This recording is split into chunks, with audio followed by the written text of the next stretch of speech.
So now that our EW1 1970 Superbird is all painted, we're off to the booth to do the wing and the nose cone.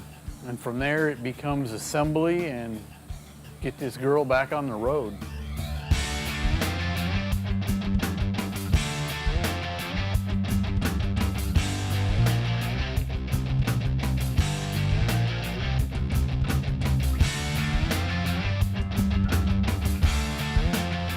It'll be kind of cool to get these parts done because the nose cone and the wing are the two major defining points of the Superbird.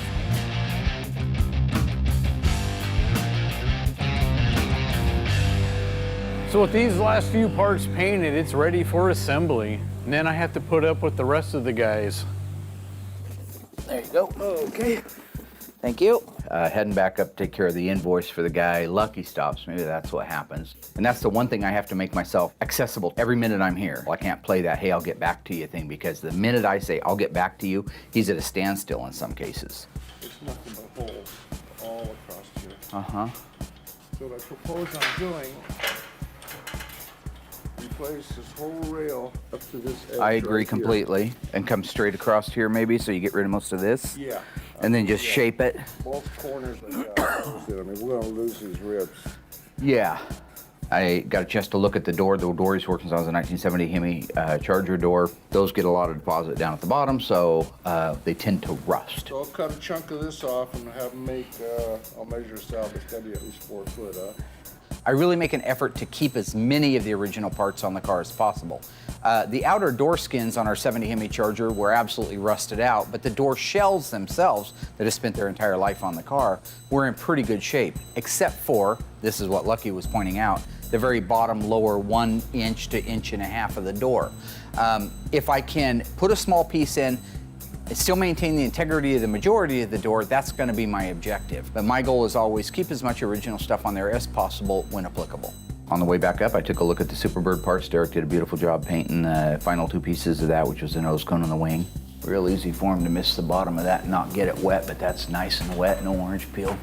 Yeah, you want to leave these wings a little bit rough because they were cast aluminum. They sure weren't perfect in the factory. I haven't fixed the big stuff, but not every square inch of them. The Superbird and the Daytona were originally painted as complete cars over at the assembly plant, then sent to Creative Industries, where they were made into the special NASCAR Daytona and Superbird.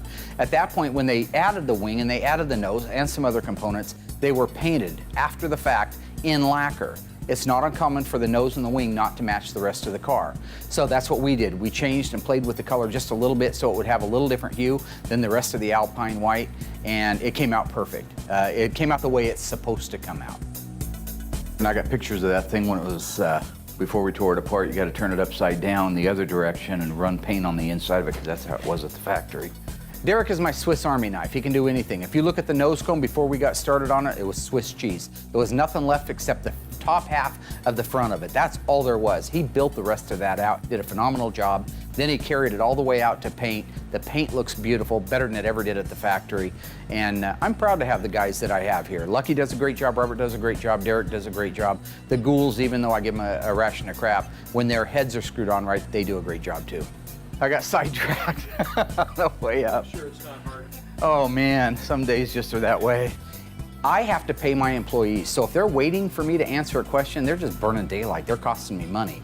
If I got a vendor in the front office that wants to collect money from me for a part, he can wait. My job is like, and I've said this before, if you were to have a duck that was swimming across the water, his little feet's is paddling real crazy like that, right? But you don't want to see his head doing anything different except just gliding through there until a shark comes out of nowhere and bites the son of a bitch in half.